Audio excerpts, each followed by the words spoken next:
Hey entrepreneurs, these are the 5 ways you can start a business and get the money you need to do it.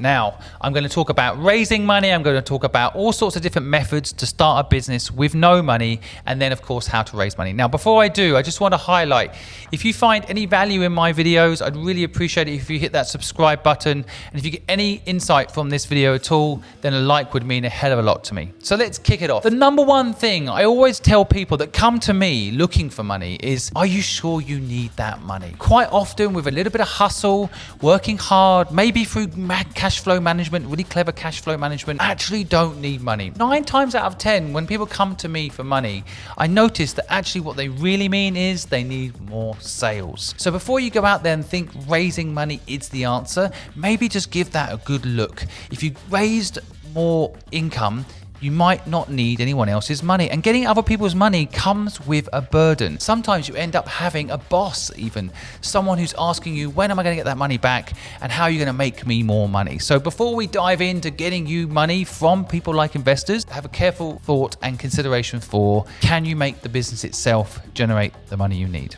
The next thing I'm going to mention is maybe something you've heard before, but I think it's very important to cover it with a little bit more depth, and that is raising money from family and friends can be a very good way to get your business off the ground. Quite often your family and friends know you best, and they know that you're capable of making this business work. Now, I know there might be an awkward situation where someone in your family invests in you and then this business fails. So the key is not don't ask them.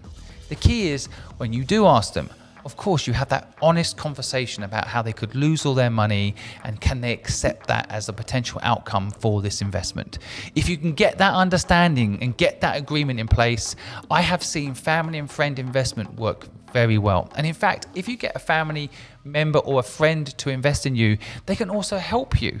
So you can end up hopefully getting help and money. And so it's the easiest way to market, because sometimes raising money is a very long, drawn out process.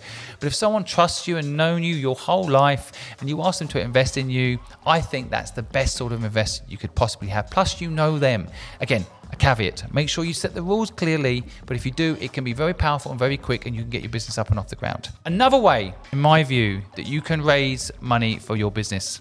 Now, this one I have done myself many times. A little tricky to make people grasp it, but basically you can get your potential clients to invest in you. So what I have done, for example, is I had a client who wanted me to open an office in another market to service their needs in the office I was servicing it in right now. So it was in Hong Kong and they wanted us to open up in Singapore. And so at that time, I actually said to the client, look, we could do that if you invest in our business and our operational structure in Singapore. In other words, you get the service you want, we expand based on your need as a business, we service your need, but you fund that structure. And so that sort of idea of getting your client to invest in you is pretty interesting and not something many people really explain to the market when it comes to raising money. And it doesn't just have to be for an expansion. Quite often I've seen, again, a client might want a certain service, and if you can provide it and you can provide it to the quality that they want, sometimes investing in you and helping your business succeed is easier than them trying to hire someone to do it, build it themselves. You'll be surprised how often a client might well invest in your business and help you make that happen so that you end up servicing their need. Definitely look at this as an option when coming to raise money. The next idea that I've seen and done myself for helping people raise money for their businesses is talking to angel investors. Now, I'm sure you've heard this many times before. I can throw in below comments the links to platforms like AngelList and other platforms that help you raise money, like Seeders and so on, that help you raise money from angel investors. But I, again, think that this is something you've got to go and do very, very carefully. Sometimes when you raise money from people, especially if you raise it from the wrong people, their agenda cannot be aligned with yours. So check in my view, the angel investor's moral code. What have they invested in before? Maybe even talk to some of the people that they've invested in before, just to get an understanding of what they're all about. And go with your gut on this. I know when you're building a business, quite often you just want the money, and I completely understand it. I've been there myself, but don't rush this process. An angel investor, if you get the right one on board, can change your life in an incredibly positive way. But equally, if you get the wrong one in, it can really be painful. Imagine having a bad boss versus a good boss, right? You just don't want the wrong dynamic entering your business, and you want someone that's aligned with the mission of the company. So getting an angel investor has never been easier than it is today, but you have to go very carefully around this and make sure you do the paperwork properly.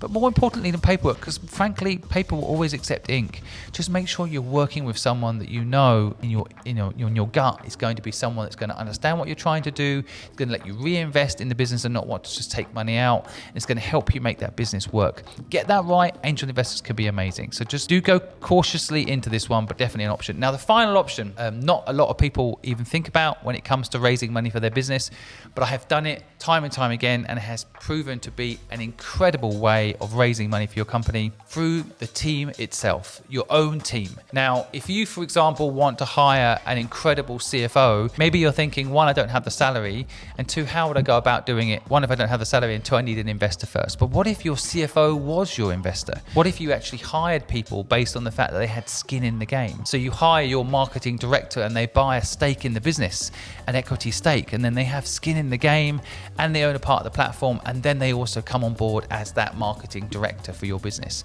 I have done this many times and has proven to be an incredibly successful formula. But like all of these ideas that I've shared with you today, they all have their weaknesses. All of them require you to do your due diligence and be very cautious and careful. But at the same time, life's a risk. At some point, just pull the trigger and try. But if you don't ask, you won't get. So when it comes to hiring people, go, I think, for the very best people, and then throw it in there. Do you want to buy a part of the business? Do you want to be a part of it? And if you're raising money and they do buy in, then that shows you how committed they are to the mission and purpose of your business. Whereas perhaps as just a job interview, they will say they care, they say that they want to be a part of your mission, but their actions can often be quite different. So this way, at least if they invest in the business alongside you, it can dramatically change the dynamics, and suddenly they're as cautious about spending money as you are, or they care as much about the mission as you do because they put their money where their mouth is. That's my basic tips on how to raise money. I hope you found it useful. And again, if you did, I would really appreciate a like. If you have any questions about raising money, feel free to drop them in the comments. We always reply to comment. Please share this video with anyone out there that you think might find it useful. So just hit that share button and of course subscribe and hit the alarm bell so you can catch our live broadcasts. That's it. Have a wonderful day. Thanks for listening.